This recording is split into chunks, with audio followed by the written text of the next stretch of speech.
Good morning, and welcome back to Keto Living with Dale and Judith. Today, I'm going to show you what's in our baking pantry. So the most asked about items are what kind of flours we use and keto sweeteners. So that's where we're going to start. The most popular keto flour is almond flour. You're going to want to make sure it's blanched. You don't want the almond meal with the skins. It's going to give you a rougher texture. And the second most popular keto flour is going to be coconut flour. Now, almond flour and coconut flour, they're not equivalent. Coconut flour is a lot denser and it requires a lot more liquid than almond flour. But combining the two give you a better texture. Typically, the recipe is going to have more almond flour than coconut flour. Now, this one isn't exactly a flour, but some of my favorite breads use this, and that is psyllium husk powder.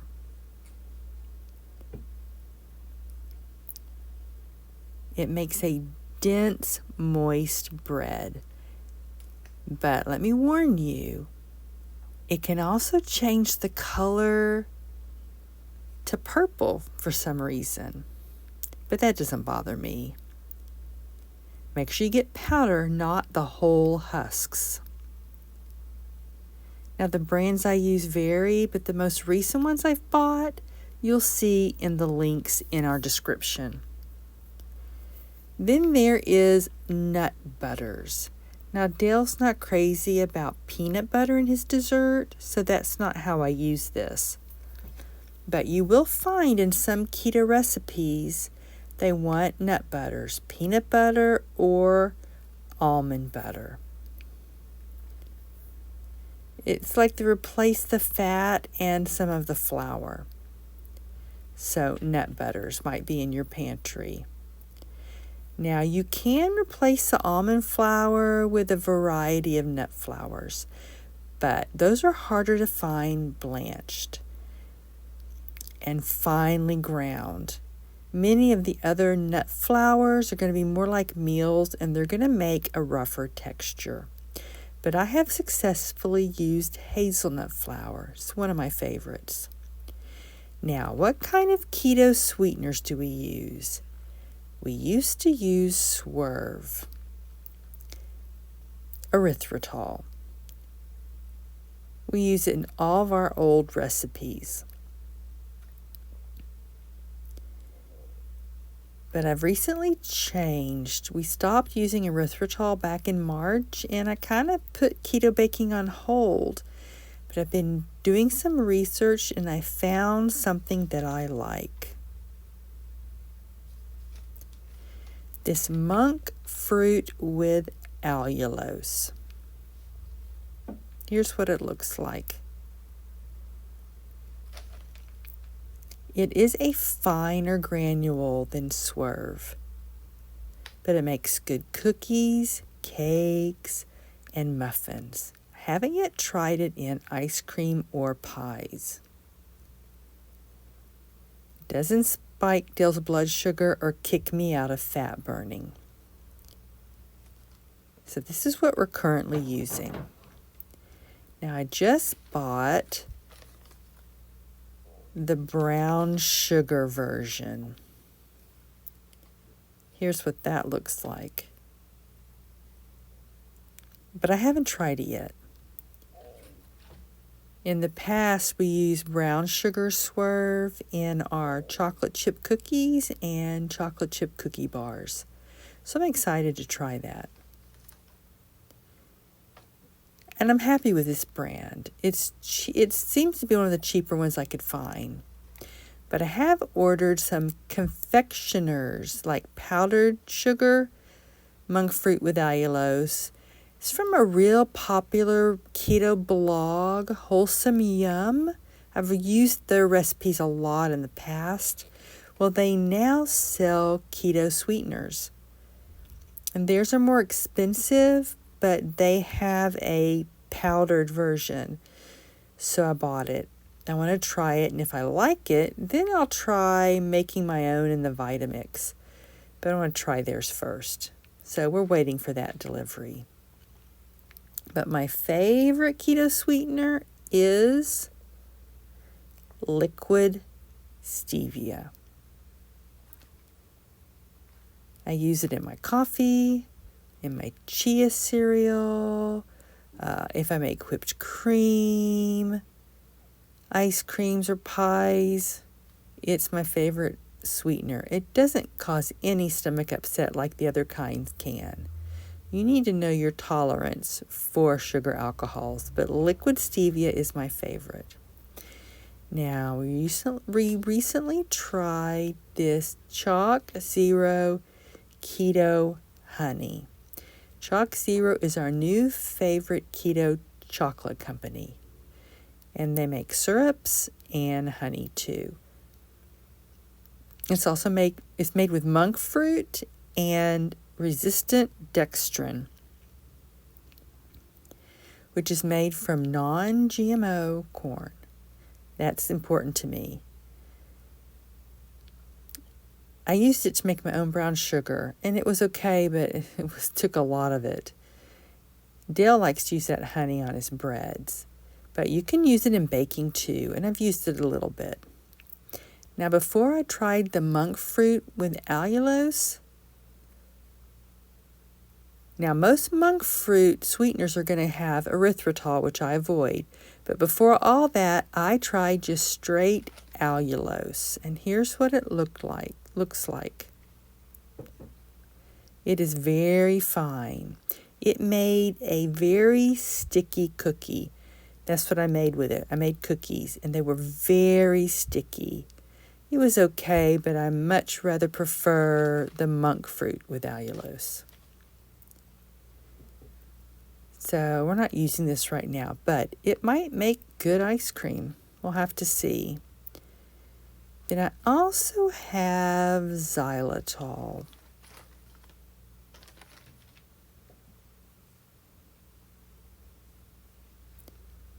And this is what you're going to find in your sugar-free gums.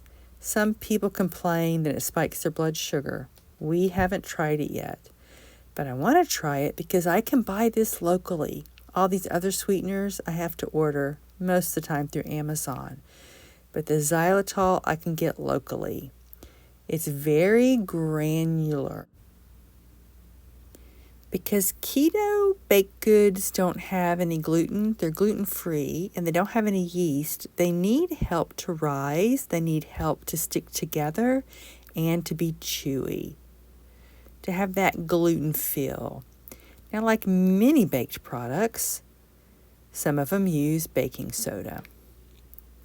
But that's going to require adding an acid, typically lemon juice or a recipe with vinegar.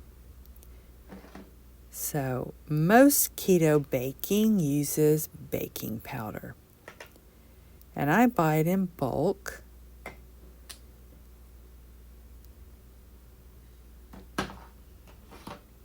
Because keto baked goods, breads, and cakes require more than regular recipes, and I run out fast.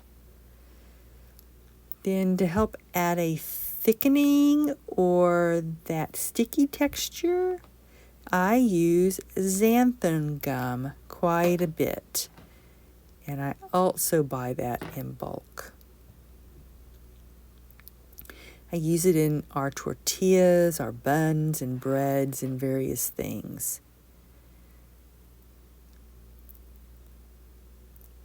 And then to help keto products become thicker, chewy, we also use unflavored gelatin. All my cookies and ice creams have this in them. I prefer sweet desserts to use the unflavored gelatin more than xanthan gum. That's what I use mainly in bread products. Then there's cream of tartar, and I really don't use it much anymore. Its purpose is to help sugar not crystallize in cookies and become crispy. But most keto sweeteners won't crystallize, so I just haven't really had a use for this lately. But if you think outside the box, eggs are critical for keto because they help breads and cakes and muffins rise. Eggs or egg whites also help them bind together. So they do a double job. They help your products rise and bind together. It's a replacement for yeast and gluten. But often your recipe will use more eggs in a conventional recipe. And then there's dairy, like cream cheese and mozzarella cheese, shredded up, typically are used in fathead dough, and they help it stick together and help it to expand. It also gives it a yeast and a wheat taste because cheese is fermented, and it adds that missing taste you get from keto breads. But if you're not strict and you're switching back between gluten breads and keto breads, it's not going to taste right to you. But for me, it adds that missing flavor. Also, sometimes baked goods will use heavy cream, and it can be used to thicken up recipes too. If you slowly cook heavy cream, it will thicken up without adding flour. Now, what about oils in your keto breads, cookies, cakes, and muffins, pancakes, and desserts? The most popular oil to use is butter. And we like the taste of Kerrygold, but any butter works just fine. What you don't want is margarine. And you don't want spreads. You want butter, because one of the challenge of keto baking is things are too moist. They're just too wet. And you don't want the added water you're going to find in margarine or spreads. I also use a lot of coconut oil. And I like to use the refined because it doesn't have any flavor, and I can use it at a higher heat. But it can be hard to measure out, so I like to melt it and pour it into these super cubes, and this is their half cup size. And it makes the equivalent of a half cup stick of butter. Then I can just measure that out however much I want. It just makes it easier to use.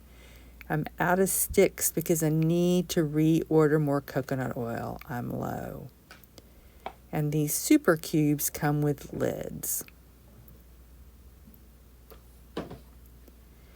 And some keto recipes are going to use avocado to replace the fat and the eggs. Now this one isn't ripe yet, and I will use it sometimes to make pudding or like something like egg salad to replace the mayo.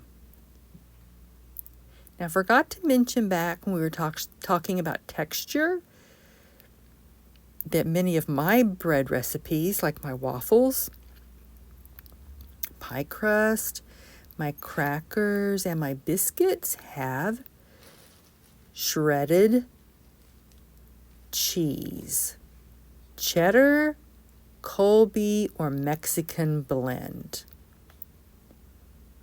And they add that extra little fermented taste instead of the yeast.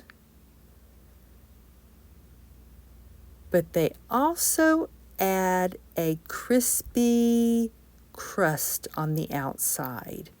And this is my own invention. I haven't seen this anywhere else. Now, talking about flavor, our top flavorings for desserts are, of course, the classic vanilla extract. And we also like to use coconut extract and banana extract.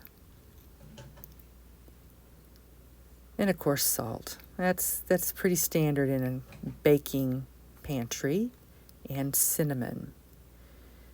Because when you have a heavy egg-based or egg white-based recipe, like our pancakes or my English muffins, cinnamon helps mask that eggy taste. Then there is apple cider vinegar. And this is key for yeast breads having more of that bread taste. It replaces the taste of yeast. It doesn't replace the function of yeast, but the taste. And it replaces the taste of wheat, not the function, but the taste. And I use it in our breads, our buns, and our tortillas.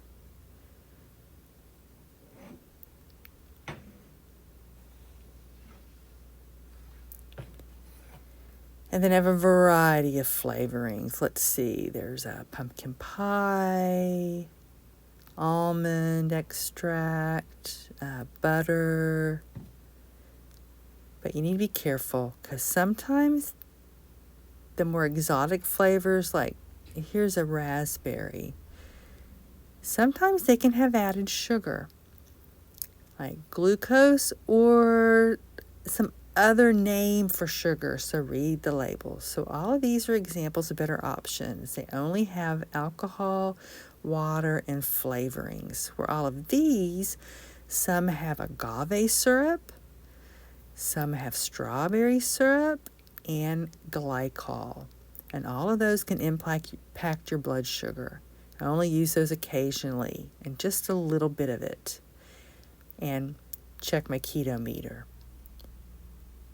And we have other variety of spices like ground ginger, cloves, pumpkin pie spice, but always read the labels on any spice you buy to make sure there's no added sugar. Now, what fruits we'll use in baking? Of course, we keep them in our freezer. So we have some orange zest, frozen cranberries,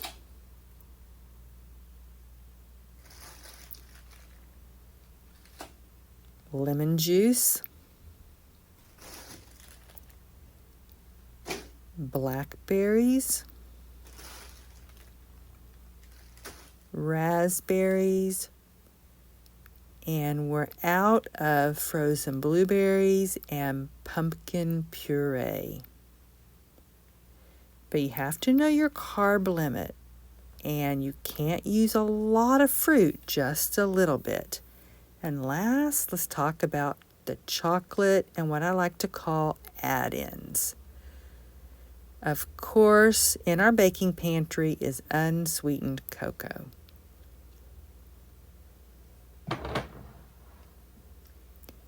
And then for chocolate chips, the brand that we use is Chalk Zero. Milk and dark chips. It's sweetened with monk fruit and resistant dextrin.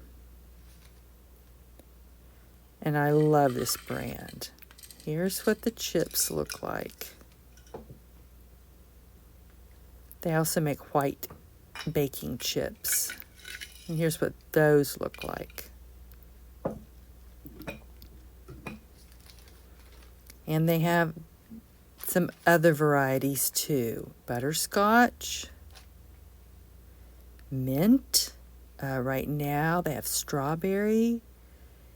And they don't have that cooling after effect like brands made with erythritol. And to me, they're much gentler on your digestive system.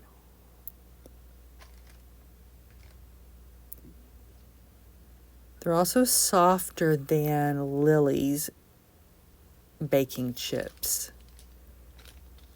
And the white chips, because this is made with non-GMO corn, tastes a little bit like corn syrup to me. I really enjoy their chips. They all melt well too in your cookies. Your erythritol-based chocolate chips don't. And I'm waiting on a new order to arrive today. And it's going to have their Easter products in it. So watch for that vlog. Now our favorite mix-ins is coconut. And you want unsweetened, dehydrated coconut. Now, I ordered this online, but someone once contacted me and said that their cookies, they just melted everywhere, and somehow they found unsweetened coconut, but it wasn't dehydrated. It was very high fat and oily. You know the sweetened coconut we grew up with that your mom mixed into the fruit salad, how sticky that stuff was? This is different. It's very dry. See?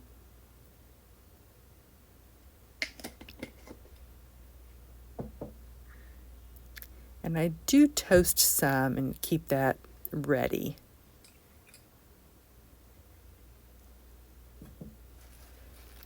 The nuts are a big mix-in. And these are the walnuts that we bought together. But you could use pecans, almonds, a variety of nuts. Just check the net carb count and know your limit.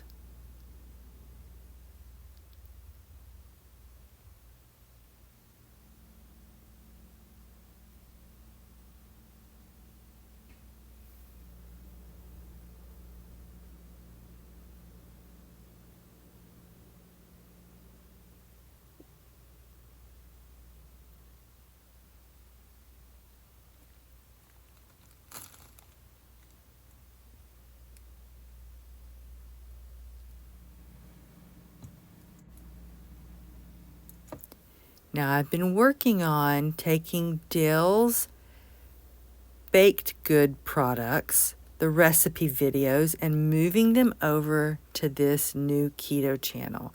So I thought it would be a good time to show you the baking products and ingredients that we buy, how we use and store them. I hope it helps. And I want to encourage you to stick to your health journey. Remember, this is not a sprint. This is a slow and steady marathon.